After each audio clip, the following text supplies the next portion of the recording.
Hello, सलाम, नमस्कार। आप सभी बाबू भैया का आपके अपने अध्ययन क्लासेस में एक और बार स्वागत है। तो आज हम लोग का कौन सा सीरीज़ चला था? हम लोग का चल रहा देवियों और सज्जनों वाला सीरीज़। देवियों और सज्जनों में क्या करते हैं हम लोग?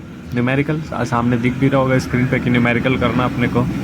थोड़ा बैकग्राउंड म्यूज़िक ले लो। हाँ, बैकग्राउंड म्यूज़िक चला गया। हाँ, तो क्या करना है? देवी और सज्जनों करना अपने को। तो देवी और सज्जनों आपके स्क्रीन पे कुछ प्रश्न इस प्रकार है। तो न्यूमेरिकल अब हम लोगों को कौन सा करना है? एक्सरसाइज का न्यूमेरिकल। और इसमें हम लोग 2 क्वेश्चन कर ही चुके थे, मतलब फर्स्ट और सेकंड कर ही चुके थे। थर्ड से कंटिन्यू करना अपने को। तो देवी और सज्जनों, क्वेश्चन नंबर थर्ड आपके स्क्रीन पे ये रहा। टन टन टन टन। तो क्या है अपने पास? कह रहा है कि देखो, हम फिर से वही बोल रहे हैं, हम नहीं चाहते हैं कि कोई न्यूमेरिकल वाला वीडियो देखे। ये अपने से कोशिश क्या करो करने का। और बहुत टफ है भी नहीं। हम बताए हैं तरीका क्या होना चाहिए करने का, कि भाई जो भी नोट्स बनाए हैं, नोट्स हम प्रोवाइड कर ही दे रहे पीडीएफ लिंक में, उसको लिखो या फिर अपना खुद का बनाया हो या कहीं और से मिल गया हो, कुछ भी हो, नोट्स सामने रखो। नोट्स सामने रखने का मतलब ये है कि नोट्स खुद का बनाया हुआ होना चाहिए, ताकि याद रहे कि हाँ हाँ ये चीज़ तो पढ़े हैं हम। और उस चीज़ को जाके सीधा वहाँ से अगर नहीं आ रहा तो फार्मूला देख के सॉल्व कर सके। ठीक है, तो अब देखो इसमें क्या कह रहा है। ये कह रहा है कि 44 milli henry inductor is connected to इतना वोल्ट इतना frequency, determine the RMS value of the current. Find क्या करना? आरएमएस फाइंड करना है, क्या करंट का। अब वो कैसे निकलेगा वो देख लिया जाए। क्या क्या है अपने पास, तो लिखते हैं। थोड़ा बुक ऊपर करते हैं। यही है अपना सॉल्यूशन, यहाँ किया जाएगा। थोड़ा सा एडजस्टमेंट, ठीक है। तो हम उम्मीद करते हैं तुम लोग इतना पैसा वाला होगा कि एनसीईआरटी होगा तुम लोगों के पास। और एनसीईआरटी में एक्सरसाइज थर्ड वाला कर रहे हैं। कह रहा है कि इंडक्टेंस अपने, मतलब इंडक्टर जो दे रखा है, इंडक्टेंस कितना दे रखा है? 44 मिली हेनरी का। इस चीज़ का ख्याल रखना। तो इसको जब चेंज करेंगे तो क्या लिखना पड़ेगा? 10⁻³ हेनरी। ये हो गया इंडक्टेंस अपने पास इंडक्टर का। ठीक है, कह रहा वी कितना है अपने पास? 220। कह रहा फ्रिक्वेंसी कितना है अपने पास? 50। और कह रहा है आरएमएस करंट फाइंड करना अपने को। आरएमएस देखो सिंपल अगर बात कर ले, आई का फॉर्मूला क्या होगा? वी अपॉन में आर। यही होना है ना, I is equals to V upon में आर। और आई आरएमएस अगर अपने को फाइंड करना है तो यहाँ पे आर क्या लेना पड़ेगा? आर लेना पड़ेगा इंडक्टेंस वाला रेजिस्टेंस, जिसको हम लोग क्या बोल रहे थे? Capacitive inductance. अरे यार, रिएक्टिव इंडक्टेंस बोल रहे थे, एक्सएल। तो I is equals to V upon में एक्सएल हो जाना चाहिए। वी हो गया कितना? 220। एक्सएल कहने का मतलब क्या हो गया? Omega L. ओमेगा एल कहने का मतलब क्या हो गया? 220। ओमेगा एल कहने का मतलब हो गया 2 पाई न्यू। सारा वैल्यू मालूम है अपने पास। ये 220 है, ठीक है। फ्रीक्वेंसी 50 है, 2 है अपने पास, पाई का वैल्यू है अपने पास, और एल छूट रहा है तो एल एल एल भी अपने पास पड़े। तो सारा इस मशीन में रखो, सॉल्व करो, आंसर आ जाएगा। उम्मीद करते हैं समझ आएगा। क्या है ये सब? कुछ नहीं, बस फार्मूला का इस्तेमाल है। अब इसी तरीके से क्वेश्चन नंबर 4 देख लेते हो। देवी और सज्जनों, क्वेश्चन नंबर 4 आपके स्क्रीन पे कुछ इस प्रकार टन टन। अब कह रहा है कैपेसिटर, देखो इसको। कह रहा है कि कैपेसिटर है, तो कैपेसिटर के पास कैपेसिटेंस कितना दिया? 60 माइक्रोफैराडे का। कनेक्टेड वोल्ट, फ्रीक्वेंसी, फिर से वही बात तो हो गया, लेकिन इस बार क्या है? इंडक्टर की जगह पे कैपेसिटर है। मतलब कहानी वही है, किरदार बस अलग अलग है। तो किरदार क्या है इस बार अपने पास? सी है। सी कितना है अपने पास? तो डायरेक्ट लिख रहे हैं 60 माइक्रो है तो 60 × 10⁻⁻6 लिख देंगे फराडे। ठीक है, ये हो जाएगा। उसके बाद क्या लिख देंगे? तो जो जो दे रखा वो सब लिख देंगे। क्या दे रखा? वी दे रखा अपने को 110 दे रखा वी। उसके बाद फ्रिक्वेंसी दे रखा अपने को 60। और क्या फाइंड करना अपने को? I R M S find करना। कहानी वही, I is equals to V upon R, लेकिन जब हम लोग कैपेसिटी उसके लिए फाइंड करने जा रहे हैं तो आई आर एम एस जो निकलेगा वो क्या निकलेगा? वी अपॉन में एक्स सी। ठीक है, अब एक्स सी का फॉर्मूला क्या हो जाएगा? I R M S is equals to V. X C का फॉर्मूला वो होता है 1 अपॉन में omega C. 1 upon omega C मतलब ओमेगा सी ऊपर चला जाएगा। फिर से वी, ओमेगा कहने का मतलब क्या हो गया? 2 पाई न्यू, और हो गया कैपेसिटेंस। तो मतलब ये सारा वैल्यू इस मशीन में रखो, कुछ ना कुछ आंसर निकल जाएगा, वही अपना रिक्वायर्ड आंसर होगा। तो उम्मीद कर रहे हैं कि ये सब समझ आ रहा होगा। कुछ बहुत टफ तो है नहीं, जो फार्मूला हम लोग जानते हैं उसी के बेस पे है सारा। अब इसी हिसाब किताब में देख लो क्वेश्चन नंबर 5। 5 क्या कह रहा है? तो सामने तुम लोग को दिखा देते हैं। 5 क्या कह रहा है? कह रहा है कि जो 7.3 और 7.4 हम लोग सॉल्व किया है नेट, एक बार सॉल्व करके देखते हैं आंसर आता है कि नहीं। 7.3 वाला सॉल्व करते हैं पहले। 220, क्योंकि मान लो आंसर नहीं आएगा तो तुम लोग बोलेगा मास्टर वह गलत पढ़ा रहा है। तो 2 × 3.14 50, L 44 × 10⁻³ तो कैसे क्या कर लें? ये जीरो से ये जीरो को मार दे, 22 से 44 को मार दे 2 बार में। ठीक है। तो ऊपर कुल मिला के बचा 10⁵, क्योंकि इसका डेसिमल हटाएंगे, तो इसका डेसिमल हटाएंगे 10⁵ ऊपर गया, ठीक। तो इंटू 314 इंटू 5 इंटू 2 और 10⁻², इसका डेसिमल हटाएं, 10⁻² से मल्टीप्लाई किया, ये ऊपर जाएगा तो 10⁵ वही हम डायरेक्ट लिख रहे थे, लेकिन तुम लोग को समझ आता है नहीं आता, इसलिए हम पूरा सॉल्व करके 10⁵ हो गया, ये हो गया 20 इंटू 314। अब 10⁵ में एक जीरो हटा देंगे तो 10⁴ लिख देते हैं और इसको लिख देते हैं 628, ठीक है। अब इसको डिवाइड सॉल्व करना है, तो देखा जाए 10⁴ और 628, आंसरवा देख ले कहा, देखते हैं। मौसम बदल रहा है भाई मेरे, तो कौन सा थर्ड वाला ना, थर्ड वाले का आंसर देखते हैं 7.3, 15.9 एम्पेयर, मतलब 16 के आसपास। देखते हैं 16 के आसपास आएगा क्या। 10⁴ का मतलब 1 2 3 4 628, तो एक बार में मारेंगे 628, 2 72 700 372, इतना 6 6 36, हाँ देखो जाते रहा है 6 6 36, 16 के आसपास, ठीक है। तो आ रहा है, कुल मिला के हम लोग सॉल्व करेंगे तो आंसर आ जाएगा। तो सॉल्व करना उम्मीद करते हैं कि तुम लोग उतना आता होगा, इसलिए हम सॉल्व नहीं करते हैं, लेकिन देखो सॉल्व करेंगे तो आंसर आ जाएगा। हम वैसे यहीं तक छोड़ देते हैं, सॉल्व करने के बाद आंसर आ रहा है तो तुम लोग ट्राई कर सकता है, कहने का मतलब ये है, ठीक है। तो हम लोग चलते हैं, अब क्वेश्चन नंबर 5 पे चलते हैं। 5 क्या कह रहा है, 5 कह रहा है कि जो एक्सरसाइज 4.3 7.3 और 7.4 में है, मतलब एक्सरसाइज इन दोनों क्वेश्चन है, कह रहा है कि net power absorb by each circuit over complete cycle. Net power absorb का फॉर्मूला हम लोगों के पास, पावर, अब देखो यही सोचना विचारना इसी तरीके से, पावर अगर हम लोग देखेंगे सर्किट में, अगर हम लोग बात करेंगे, जब ये एसी सर्किट कंटेनिंग वाला हम लोग इंडक्टर रेजिस्टर कैपेसिटर ये सब कर रहे थे, तो उसके बाद ही अपने पास पावर फैक्टर कुछ आया था। पावर फैक्टर हम लोग cos फाई को बोलते, देखो ऐसे रिवाइज किया जाता है, मतलब पढ़े तो हैं, अब इसको खुद में कोशिश करें क्या क्या पढ़े थे हम लोग, ठीक है। हम वही अप्रोच ले रहे हैं जो तुम लोगों को लेना चाहिए, इस तरीके से कि हम लोग पावर फैक्टर पढ़े थे, उसी में पावर का फॉर्मूला आया था VI cos फाई को हम लोग पावर फैक्टर बोल रहे थे, अगर याद हो तो, ठीक है। तो कुल मिलाकर अगर जब पावर निकालना है अपने को यहाँ पे, तो क्वेश्चन नंबर 5 ये कह रहा है कुल मिला के अपने को क्या निकालना है, नेट पावर एब्जॉर्ब। तो पावर निकालना, तो पावर का फॉर्मूला क्या हो जाएगा, VI cos फाई, लेकिन 2 बार होगा, एक बार हो जाएगा 7.3 के लिए, एक बार हो जाएगा 7.4 के लिए, क्योंकि 2 बार निकालना ना अपने को, एक बार इंडक्टर है एक बार कैपेसिटर है। तो जो पहला वाला मतलब 7.3 और इंडक्टर है, ये इंडक्टर के लिए बात हो रहा, और जो 7.4 है वो कैपेसिटर के लिए बात हो रहा, ठीक है। अब दोनों केस में अगर हम लोग बात कर लेंगे, तो इसमें जो फाई होता है वो 90 होता है। फाई एक्चुअल में है क्या, फाई क्या है, फाई है फेज़, ठीक है। और यहाँ पे भी फाई कितना हो जाएगा, 90 डिग्री। अब ये 90 हम कैसे लिख दिए, हमको अच्छा लगा क्या 90 लिखने का, तो फाई जो है वो फेज़ है, और यहाँ पे अगर हम देखेंगे वी और आई में जो फेज़ डिफरेंस होता है 90 ही होता है, इंडक्टर वाले में याद हो तो, ठीक है।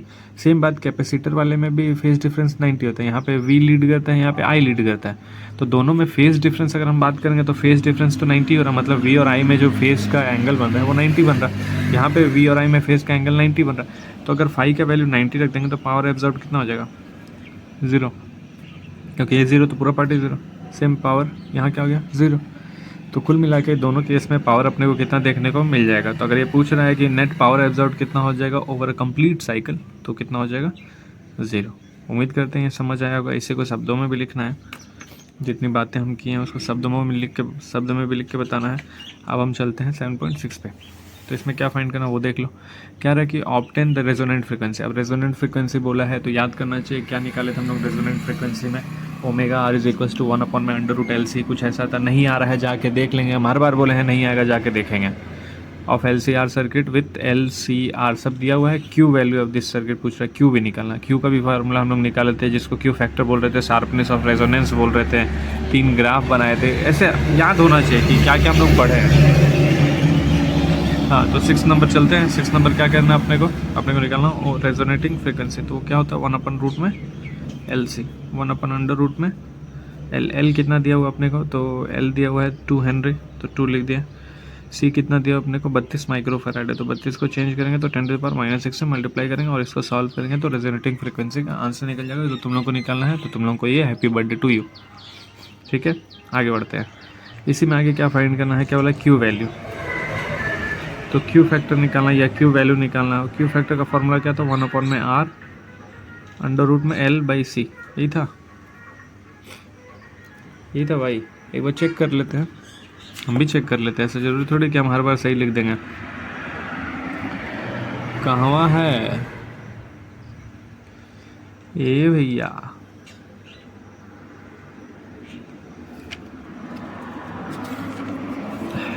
यहाँ कहीं दिख रहा है Q Q Q Q Q, where is Q. तो क्यू का फॉर्मूला होता है omega naught L by R, मतलब omega R L by R. Omega R का फॉर्मूला होता है 1/√LC, और ये है एल आर। तो अब मार देंगे, यहाँ से √L बचेगा, √C बचेगा, ठीक है, यही होगा फार्मूला। तो 1/R, आर कितना दे रखा आपने को, क्वेश्चन निकालते हैं। तो 6 वाला क्वेश्चन, आर कितना दे रखा है 10 हो गया, अंडर रूट में एल कितना दे रखा है 2 हो गया, सी कितना दे रखा है 32 10⁻⁻⁶। तो ये कुछ हो गया अपने पास, इसको भी सॉल्व कर लेंगे, अपने पास आंसर आ जाएगा। तो कुल मिला के कुछ है नहीं, फार्मूला बेस्ड सारा क्वेश्चन है, एकदम सिंपल सारा क्वेश्चन है। तो सब लोग कर सकते हैं, जो थोड़ा बहुत पढ़ रहे होंगे, कोशिश कर रहे होंगे पढ़ने का, वो भी कर सकते हैं। बैठे रहेंगे तो बैठे ही रह जाएंगे जीवन में। आगे चलते हैं, 7 नंबर करते हैं, 7.7। तो पहले देवी और सज्जनों, आपकी स्क्रीन पे ये कुछ इस प्रकार रहा 7.7। तो क्या कह रहा है कि अ चार्ज इतना कैपेसिटर इज कनेक्टेड टू इतना इंडक्टर, मतलब एक कैपेसिटर भी है, इंडक्टर है, दोनों को आपस में कनेक्ट किया गया। पूछा एंगुलर फ्रीक्वेंसी, एंगुलर फ्रीक्वेंसी मतलब अपने को रेजोनेटिंग फ्रीक्वेंसी निकालना है इसके लिए। अब रेजोनेटिंग फ्रीक्वेंसी का फॉर्मूला क्या है, 1/√LC। तो बताओ क्या है फिर इसमें, एल भी दिया हुआ है, सी भी दिया हुआ है, कौन सा 30 मार्क है यहाँ पे करना, कुछ है 30 मार्क वाला किस्सा। तो ये 7.7 निकालना अपने को। ओमेगा आर फार्मूला तो 1/√LC, 1/√L, एल कितना दिया हुआ है, तो एल दिया हुआ है अपने को 27, तो मिली दिया हुआ है तो 10⁻³ से मल्टीप्लाई, और सी दिया हुआ है अपने को यहाँ पे माइक्रो, तो 30 × 10⁻⁶ से मल्टीप्लाई। कुल मिला के इसको सॉल्व कर लो और आंसर पा जाओ, यही है अपने पास। सॉल्व तो तुम लोगों को करना पड़ेगा ना, इतना मैंने तो करना पड़ेगा यार। अब उसका 7.8 पे चलते हैं। कह रहे suppose the initial charge on the capacitor of exercise 7.7 is 6 microcoulomb. Initial charge मतलब चार्ज दे दिया, माइक्रोकुलम मतलब 10⁻³ क्यू इतना दे दिया। कह रहा है कि total energy stored in the circuit. Capacitor है, कैपेसिटर में एनर्जी स्टोर्ड अगर बात करें तो कैपेसिटेंस वाले चैप्टर में जाना पड़ेगा, उसका फॉर्मूला होता है ½ Q² energy stored in the capacitor का फॉर्मूला होता है ½ Q²/C। वी से भी रिलेट करता है, लेकिन यहाँ पे अपने को क्यू दिया होता है, हम लोग क्यू वाला फॉर्मूला इस्तेमाल किया। तो ½ Q²/C हाफ हो गया, क्यू की जगह पे क्या लिख देंगे 6 × 10⁻³ का स्क्वायर, और सी कितना दे रखा था यहाँ पे 30 × 10⁻⁶। इसका सॉल्व करेंगे तो एनर्जी निकल आएगा। आगे इसी में कह रहा है कि what is the total energy at later time, मतलब ये तो इनिशियल चार्ज था, क्योंकि आगे क्वेश्चन बोला था इनिशियल चार्ज कैपेसिटर पे ये था, तो एनर्जी स्टोर्ड कितना हो जाएगा, एनर्जी इतना हो जाएगा। पूछा बाद में एनर्जी के साथ क्या होगा, तो एनर्जी पे कोई फ़र्क नहीं पड़ेगा, क्योंकि हम यहाँ पे एनर्जी में कोई फ़र्क इसलिए नहीं पड़ेगा क्योंकि कैपेसिटर यहाँ पे इंडक्टर के साथ कनेक्टेड है। तो जो भी एनर्जी का होगा लेन देन यहाँ पे होने लगेगा। कहने का मतलब जितना एनर्जी स्टार्टिंग में होगा आपस कंजर्वेशन ऑफ एनर्जी लग जाएगा, सिंपल अगर हम लोग बात कर ले तो कोई नेट टोटल जो होगा कोई फ़र्क नहीं पड़ना है यहाँ पे, ठीक है, यही इसको शब्दों में लिखना पड़ेगा। उसके 7.9 अगर हम लोग बात कर लें, कह रहा है कि दिखा दे पहले तुम लोग को। 7.9 कह रहा है कि सीरीज LCR सर्किट दिख रहा होगा, आर दिया है, एल दिया है, सी दिया, connected to variable frequency V दिया है, with when the frequency of the supply equals देखो जब कभी ये भी बोल दे frequency of the supply equals to the natural frequency, इसी को हम लोग बोलते हैं रेजोनेटिंग फ्रीक्वेंसी। रेजोनेंस मतलब क्या होता है, किसी के साथ मैच करना। तो यहाँ पे जो नेचुरल फ्रीक्वेंसी है और जो हम लोग सप्लाई करें वो दोनों इक्वल हो जाता है, तो उसी को हम लोग बोलते हैं रेजोनेटिंग फ्रीक्वेंसी, ठीक है। वहाँ तो हम लोग फार्मूला के हिसाब से डेफिनेशन लिखे थे, यहाँ पे अगर बात करें तो ये भी है, पूछ रहा ना frequency of the supply equals the natural frequency, मतलब यहाँ पे क्या निकालना है, कुल मिला के रेजोनेटिंग फ्रीक्वेंसी। कह रहा है आगे what is the average power transferred to the circuit in 1 complete cycle, और पूछ रहा है कि पावर ट्रांसफ़र क्या हो जाएगा। देखते हैं, कोशिश करते हैं। तो पहले फ्रीक्वेंसी निकाल लें 7.9। इसमें कह रहा है कि व्हाट इज़ द फ्रीक्वेंसी, तो ओमेगा आर निकालना। ओमेगा आर का फॉर्मूला 1/√LC, एल और सी दोनों दिया हुआ है, तो यहाँ से निकल आएगा। और रेजोनेटिंग फ्रीक्वेंसी अब कह रहा है कि what is the average power transfer to the circuit in 1 complete cycle. Power transfer निकालना अपने को। तो जब पावर ट्रांसफ़र निकालना होगा अपने को तो यहाँ पे हम लोग को निकालना पड़ेगा VI, ठीक है। अब देखा जब एवरेज पावर ट्रांसफ़र VI निकालना पड़ेगा। हाँ तो कुछ बात करते, बातों में बंद हो गया था, फिर अभी देखे हैं तो फिर से रीस्टार्ट करें हैं। तो क्या था, बोल ये रहे थे कि अपने को क्या निकालना है, यहाँ पे पावर निकालना है। तो जब अपने को पावर ट्रांसफर निकालना है, एवरेज पावर ट्रांसफर किसके लिए निकालना है, पूरे LCR सर्किट के लिए निकालना है। मतलब यहाँ पे तीनों चीज़ें, L भी है, इंडक्टर भी है, कैपेसिटेंस भी है और रेजिस्टर भी है। तो अगर हम लोग बात कर ले P = VI। अब V, तो V जो दे रखा है, V कितना दे रखा है 200, इसमें कोई समस्या नहीं। लेकिन ये जो I है, अगर I हम लोग बात कर लेंगे तो I क्या होना चाहिए, I करंट होना चाहिए। I करंट यहाँ पे अपने को दे रखा है क्या, 7.9 में करंट नहीं दे रखा। अब वो करंट निकालने के लिए क्या करना पड़ेगा, तो कुछ ना कुछ तो मेहनत करना पड़ेगा। अब देखा जाए वो क्या हो सकता है। तो अगर हम लोग I निकालना चाहें तो I का फॉर्मूला क्या होता है, V/R। लेकिन ये जो R है यहाँ पे R नहीं होगा, यहाँ पे होगा Z, क्योंकि भाई तीनों अगर अपने पास कनेक्टेड है तो हम लोग क्या निकालते हैं, इम्पीडेंस निकालते हैं। और इम्पीडेंस का तीनों कनेक्शन के लिए फॉर्मूला क्या होता है, √ में R² + XL - XC का होल स्क्वायर, ठीक है। अब वो इम्पीडेंस का फॉर्मूला तुम लोग निकालेगा, या फिर हम लोग रेजोनेटिंग कंडीशन में बात कर लेंगे तो Z किसके बराबर हो जाता है, R के बराबर।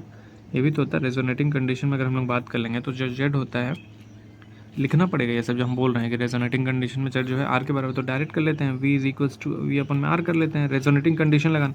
देखो ये जनरल फार्मूला हम लिखे, लेकिन अगर तीनों कनेक्टेड है तो R को किससे रिप्लेस करना होता है, Z से। लेकिन अगर वो कंडीशन हो गया रेजोनेटिंग फ्रीक्वेंसी वाला तो Z किसके बराबर होता है, R के। तो V अपने पास था 200, R अपने पास कितना है, R है अपने पास 20, तो कुल मिला के आ गया 10। तो पावर जो आ जाएगा कितना आ जाएगा, 2000। तो ये तो सिंपल था, ये तो कैलकुलेट भी यहीं पे हो गया। तो अगर एवरेज पावर ट्रांसफर हम लोग बात करेंगे एक साइकिल में कितना हो जाएगा, 2000 वाट का। अब ठीक, इसके बाद आगे चला जाए 7.10। तो तुम लोग क्वेश्चन देखो, फिर हम आगे सॉल्यूशन करते हैं। कह रहे हैं कि एक रेडियो है जिसको हम लोग फ्रीक्वेंसी, देखो LCR सर्किट का इस्तेमाल रेडियो में भी, पिछले वाले मतलब कल वाले क्वेश्चन में हम लोग देखे थे मेटल डिटेक्टर में इस्तेमाल हुआ था, तो रेडियो में भी LCR सर्किट का इस्तेमाल होता है, क्योंकि फ्रीक्वेंसी मैच कराना होता है ना। तो रेजोनेटिंग फ्रीक्वेंसी में ले आना था, नहीं बोलते कि सिग्नल पकड़ रहा है कि नहीं पकड़ रहा, तो रेजोनेटिंग फ्रीक्वेंसी में ही सिग्नल पकड़ता है। तो बात हो रहा है कि radio can tune over frequency ने, मतलब उसको कहाँ से कहाँ तक लेके जा सकते हैं, 800 किलोहर्ट्ज़ से 1200 किलोहर्ट्ज़ तक उसको हम लोग वेरी करा सकते हैं। और कह रहा है कि LC सर्किट के पास जो इंडक्टेंस है वो इतना माइक्रो हेनरी का है। कह रहा है कि range of the variable capacitor, अपने को कैपेसिटर का रेंज बताना, मतलब कैपेसिटर का रेंज कहाँ से कहाँ हो सकता है। तो कहाँ से कहाँ होने के लिए एक बार इस फ्रीक्वेंसी पे रेंज निकलेगा, एक बार इस फ्रीक्वेंसी पे रेंज निकलेगा। तो अगर हम लोग बात कर ले कैपेसिटेंस का रेंज निकालना है और इंडक्टेंस दे रखा है, तो एक फॉर्मूला है अपने पास रेजोनेटिंग फ्रीक्वेंसी निकालने से पहले, कुछ ये है क्या, ये कौन सा कर रहे हैं, 7.10 दिख रहा है, थोड़ा सा एडजस्ट कर लेते हैं, दिखेगा। जब हम लोग रेजोनेटिंग फ्रीक्वेंसी निकालने चाहते हैं तो कुछ यही फॉर्मूला लिखते हैं हम लोग, ω², तभी तो आता है ω = में 1/√में LC। यहाँ से अगर हम लोग बात करें अपने को C निकालना है, 1/L ω² लिख सकते हैं क्या, क्योंकि इंडक्टेंस अपने को दे रखा है, ω² अपने को दे रखा है। ओमेगा कहने का मतलब क्या हो गया, 2πf, यानी 2π 22/7 3.14 अपने हिसाब से जो भी इस्तेमाल करना वो कर लेंगे। लेकिन एक बार फ्रीक्वेंसी हम लोग लेंगे जो इनिशियल फ्रीक्वेंसी है 800 किलोहर्ट्ज़, किलो मतलब 10⁻3, एक बार तो ये हो गया ओमेगा, और ओमेगा का वैल्यू स्क्वायर करके लिखेंगे और इसको ω1 कर देते हैं, और एक बार हो जाएगा ω2, 2π न्यू ω2 हो जाएगा 2π, ये हो जाएगा 1200 × 10⁻3। एक बार ω1 ये है, ω2 ये है। अपने को निकालना है कैपेसिटेंस का रेंज, मतलब C1 निकालेंगे तो यहाँ ω1 लिख देंगे, और जब C2 निकालने जाएंगे तो ω2 लिख के स्क्वायर करके सॉल्व कर लेंगे। तो जो कैपेसिटेंस का रेंज हो जाएगा वो इस रेंज से इस रेंज तक वेरी करेगा। अगर फ्रीक्वेंसी में चेंज आ रहा है तो कैपेसिटेंस में भी चेंज आएगा, ठीक है। कुल मिला के यही था, यही फॉर्मूला से सॉल्व कर सकते। देखो बस थोड़ा सा रीअरेंजमेंट याद रखना पड़ेगा, कहाँ पे क्या चीज़ दे रखा है, कैसे इस्तेमाल कर सकते हैं, तो सब आसानी से हो जाएगा। अब इसके बाद हम लोग बात कर ले 7.11। पहले तुम लोग क्वेश्चन फिगर देख लो। कह रहा है कि सोच LCR circuit connected to variable frequency, इतना LCR सब दिया हुआ, V दिया हुआ अपने को। अब क्या करना है, determine the source frequency which drive the circuit in resonance, मतलब रेजोनेंस में सर्किट को ड्राइव करेगा तो सोर्स फ्रीक्वेंसी बताना, कुल मिला के ω/R बताना। रेजोनेटिंग के समय जो फ्रीक्वेंसी होगा उसको हमको बताना है, तो क्या होगा 1/√LC, यही ना होगा। अब तो इतना पता चल गया। L दे रखा अपने को 5, C दे रखा 80 × 10⁻⁶, सॉल्व कर लिए, आंसर आ गया। ये तुम लोगों का जिम्मेदारी है आंसर ले आना, हम तो बस बता दे रहे कैसे क्या कर सकते हैं। उसका सेकंड क्वेश्चन इसमें कह रहा है कि obtain the impedance of the circuit, impedance निकालना है। इम्पिडेंस क्या, ये तो ए नंबर था, बी निकालना है। LCR सर्किट है, इम्पिडेंस निकालना है, मतलब R² plus XL minus XC का होल स्क्वायर। ये सॉल्व कौन करेगा, तुम लोग। XL कहने का मतलब क्या हो गया, ओमेगा L। XC कहने का मतलब क्या हो गया, 1/ओमेगा C। ओमेगा कहने का मतलब क्या हो गया, 2 पाई फ्रिक्वेंसी, 2 पाई फ्रिक्वेंसी। ये सॉल्व करना तुम लोग का जिम्मेदारी है। LC सब दे रखा है, फ्रिक्वेंसी हम लोग निकाले हैं यहाँ पे। और देखो एक और चीज़ यहाँ पे, अब इतना टेंशन क्यों लेना, कौन सी कंडीशन में बात करें हम लोग, रेजोनेंस वाले में। तो Z किसके बराबर हो जाएगा, R के। मतलब ये जो भी सिचुएशन हम लोग पहला क्वेश्चन सॉल्व किया है, रेजोनेटिंग में सॉल्व किया है, तो जो Z होगा किसके बराबर आ जाएगा, कुल मिला के इम्पीडेंस कितना आ जाएगा, रेजिस्टेंस के बराबर। रेजिस्टेंस दे रखा है 40, तो जो इम्पीडेंस आ जाएगा कितना आ जाएगा, 40। अपने को निकालना है इम्पीडेंस, तो इम्पीडेंस तो निकल ही गया। आगे निकालना है amplitude of the current eight resonating frequency. Amplitude of the current, amplitude मतलब I0 निकालना अपने को, मैक्सिमम करंट। अगर मैक्सिमम करंट निकालना तो V0/R हो जाएगा, ये होगा ना। V0 कहने का मतलब क्या, मैक्सिमम वोल्टेज। अगर हम लोग बात कर लेंगे रिलेशन वाला, एक मिनट, मौसम का असर भाई। तो क्या बात करें हम लोग, बात करें I/RMS इज इक्वल्स टू क्या होता है, I0/√2। सिमिलरली होता है अपने पास VRMS is equals to V0/√2। अगर V0 निकालेंगे तो क्या लिखना पड़ेगा, √2 RMS। तो √2 इंटू VRMS/Z। तो VRMS अपने को कितना दे रखा है क्वेश्चन में, 230। तो √2 इंटू 230/Z, Z कितना आता है 40। इसको सॉल्व करेंगे तो कुल मिला के मैक्सिमम या फिर एम्पलीट्यूड ऑफ द करंट निकल जाएगा रेजोनेटिंग फ्रीक्वेंसी में। ठीक है, तो ये भी निकल गया। अब हम लोग चलते हैं सी पार्ट पे। ये सी पार्ट क्या कह रहा है भाई, तो सी पार्ट भी कुछ कहना ही चाह रहा, कह रहा है कि determine the RMS potential drop. मतलब RMS पोटेंशियल मतलब VRMS निकालना अपने को, कहाँ पे, तीनों एलिमेंट के लिए। तो VRMS निकालना, तो V इज इक्वल्स टू क्या फॉर्मूला होता है, IR। जनरल फार्मूला यही होता है, V is equals to IR। तो अपने को VRMS निकालना है तो क्या हो जाएगा, IRMS। और अगर इंडक्टर के लिए बात करेंगे तो ये हो जाएगा R मतलब XL। ठीक है, अगर हम कैपेसिटर के लिए बात करेंगे तो VRMS is equals to IRMS XC। और अगर हम रेजिस्टर के लिए बात करेंगे तो VRMS is equals to IRMS और R। ठीक है, ये तीनों फार्मूला हो गया अपने पास। XL कहने का मतलब क्या हो जाएगा, ओमेगा L। IRMS 1/ओमेगा C। और IR, ये तो वही रहना है, IRMS इस्तेमाल करना, याद रखना है। RMS कहने का मतलब क्या हो जाएगा, I0 हम लोग निकाले हैं पिछले केस में। या फिर अगर हम रिप्लेस करना चाहें तो कैसे रिप्लेस कर दें, IRMS निकालना है तो I0 का वैल्यू निकाले थे √2। मतलब पिछले वाले क्वेश्चन में जो I0 का वैल्यू निकला है, यहाँ से I0 का वैल्यू निकला, उसको √2 से डिवाइड करके वैल्यू पुट करके यहाँ पे सॉल्व कर सकते हैं। आगे बोला है so that the potential drop across LC combination is 0। मतलब अब ये तो अलग अलग हो गया, अब पोटेंशियल ड्रॉप निकालना है एट LC कॉम्बिनेशन।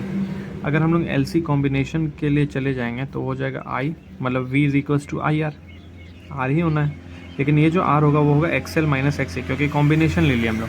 अगर कॉम्बिनेशन ले ले तो XL माइनस XC के लिए सॉल्व करेंगे, और जब इस पूरे को सॉल्व करेंगे तो आंसर अपना कितना आएगा, 0। वही बोल रहा है कि सो डैट कितना आएगा, 0। तो 0 आना ही है, 0 नहीं आएगा तो मतलब गलत जा रहे हैं हम लोग। तो कह रहे हैं कि पोटेंशियल ड्रॉप अगर LC कॉम्बिनेशन के लिए निकालेंगे तो कितना आ जाएगा, 0। और LC कॉम्बिनेशन के लिए रेजिस्टेंस अगर निकालने जाएंगे, जिसको इंपीडेंस बोलते हैं कॉम्बिनेशन वाले सर्किट में, तो वो कितना हो जाएगा, XL माइनस XC।